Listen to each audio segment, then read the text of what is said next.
Halo semua, salam sejahtera untuk kita semua. Kenalkan, nama saya Tri Supri Jadiliu dengan NIM C1B019080 dari kelas manajemen R003. Pada kesempatan kali ini saya akan mempresentasikan tugas mata kuliah perpajakan mengenai stelsel, kendala, perlawanan, serta penggolongan pajak.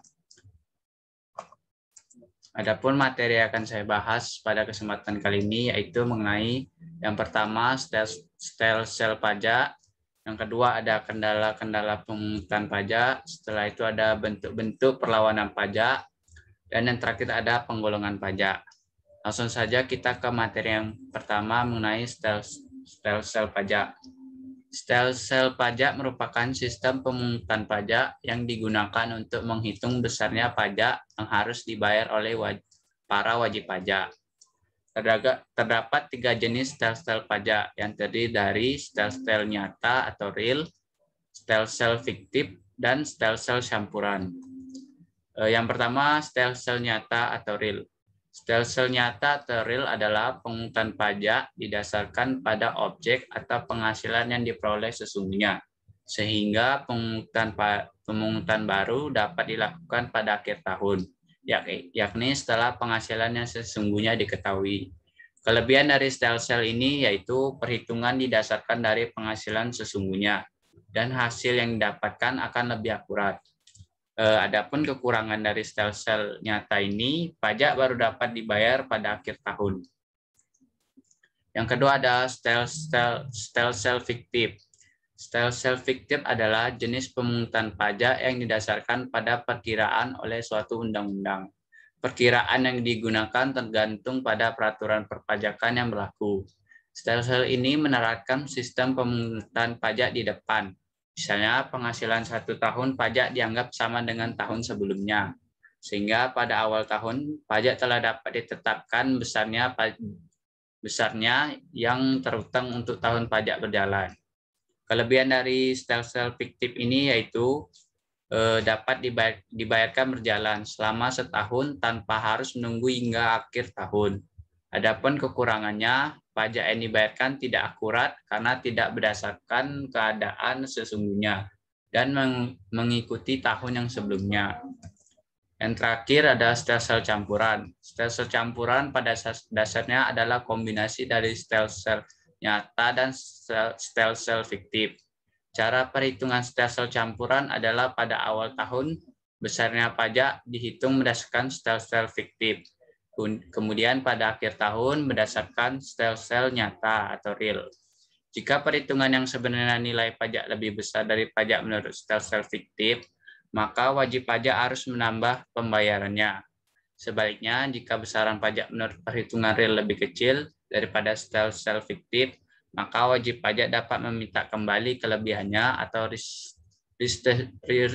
direstitusi atau dapat juga dikompensasi. Kelebihan dari stelsel ini adalah pemungutan pajak sudah dapat dilakukan pada awal tahun pajak dan pajak yang dipungut sesuai dengan besarnya pajak yang sesungguhnya terutang. Kelemahannya, perhitungan pajak dilakukan 2 kali, yaitu pada awal dan akhir tahun.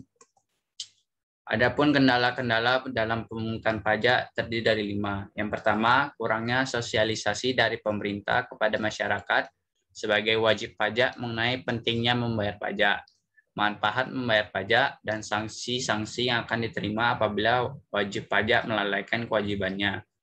Yang kedua, tingkat ekonomi sebagian wajib pajak yang masih sangat rendah, di mana wajib pajak masih lebih memprioritaskan biaya yang sifatnya mendasar, seperti keperluan biaya sekolah, biaya kesehatan, biaya kehidupan, dan sebagainya. Yang ketiga, ada peraturan pelaksanaan undang-undang yang seringkali tidak konsisten dengan undang-undangnya. Apabila peraturan pelaksanaan yang dijadikan mendasar dalam pelaksanaan aturan hukum pajak tidak konsisten dengan undang-undang, tentu akan mengakibatkan kendala yang fatal dalam pemungutan pajak. Yang terakhir, database yang masih jauh dari standar internasional. Padahal database sangat menentukan untuk menguji kebenaran pembayaran pajak dengan sistem self-assessment. Kondisi seperti ini menyulitkan riset empiris yang bertujuan menguji kepatuhan wajib pajak. Database yang lengkap dan akurat berpengaruh terhadap efektivitas pelaksanaan penegakan hukum dan juga kepatuhan wajib pajak. Selanjutnya ada kurangnya atau tidak adanya kesadaran masyarakat untuk membayar pajak. Dalam pemungutan pajak, dituntun kesadaran warga negara untuk memenuhi kewajiban negara. Kurang atau tidak adanya kesadaran dari masyarakat dalam membayar pajak ke negara mengakibatkan timbulnya perlawanan atau terhadap pajak sehingga mengakibatkan berkurangnya penerimaan kas negara. Bentuk-bentuk perlawanan pajak. Perlawanan pajak terdiri dari dua bentuk, yaitu perlawanan pasif dan perlawanan aktif. Yang pertama, perlawanan pasif dari wajib pajak adalah hambatan-hambatan yang bersukar dalam pembayaran pajak, seperti perkembangan intelektual dan moral seseorang, misalnya kurang sadar membayar pajak, sistem perpajakan yang mungkin sulit dipahami, dan sistem kontrol yang kurang baik dilakukan oleh fiskus.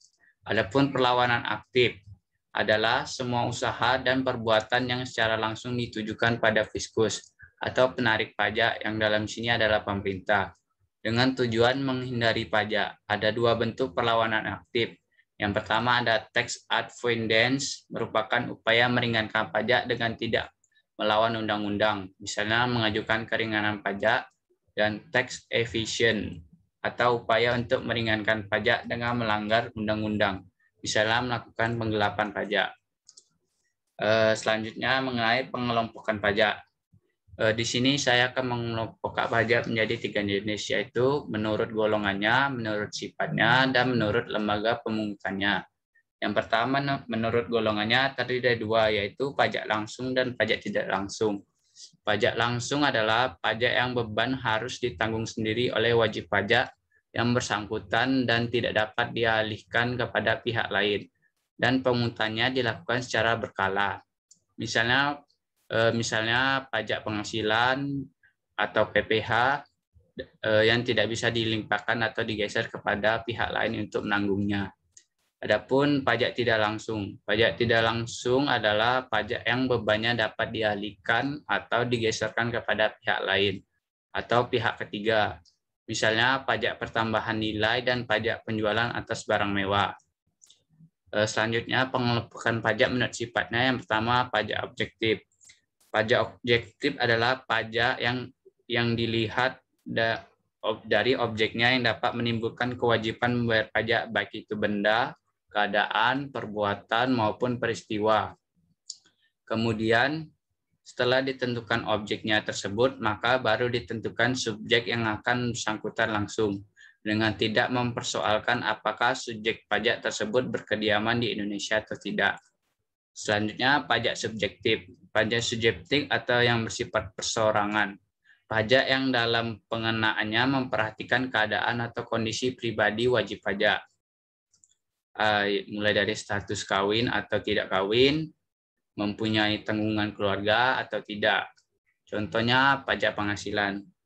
Selanjutnya pengelompokan pajak menurut lembaga pemungutannya. Yang pertama ada pajak pusat atau disebut juga pajak negara, yaitu pajak yang wewenang pemungutannya akan ditangani pemerintah pusat dan digunakan untuk membiayai rumah tangga negara. Hasil dari pemungutan pajak pusat ini dimasukkan ke anggaran pendapatan belanja negara atau biasa disebut APBN. Misalnya pajak penghasilan, pajak pertambahan nilai, dan pajak penjualan atas barang mewah, pajak bumi dan bangunan. Selanjutnya ada pajak daerah. Pajak daerah yaitu pajak yang wewenang pemungutannya ada pada pemerintah daerah dan digunakan untuk kepentingan pembiayaan rumah tangga pemerintah daerah tersebut. Pajak daerah terdiri dari dua jenis, yaitu pajak provinsi dan pajak kabupaten atau kota. Pajak provinsi adalah pajak yang dipungut oleh pemerintah daerah tingkat 1 atau disebut provinsi, misalnya pajak kendaraan bermotor dan pajak bahan bakar kendaraan bermotor. Sedangkan pajak kabupaten atau kota adalah pajak yang dipungut oleh pemerintah daerah tingkat 2, yaitu kabupaten atau kota. Misalnya pajak hotel, pajak restoran, dan pajak hiburan. Sekian pembahasan saya dari presentasi kali ini. Kurang lebihnya saya izin mohon maaf. Terima kasih.